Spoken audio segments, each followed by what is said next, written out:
देश विदेश की सच्ची खबर सच के साथ। आप देख रहे हैं नेशनल इंडिया न्यूज।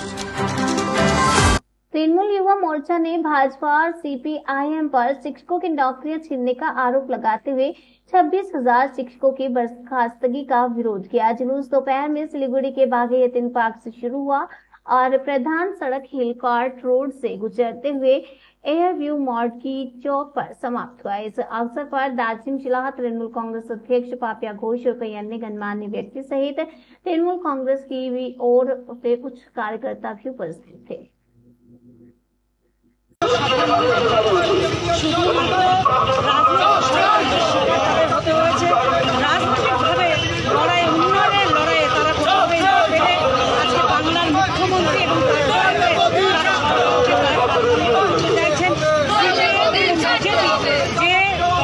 চক্রান্ত সেই চক্রান্তের ফলে আজকে এতগুলো মানুষ পথে বসেছে।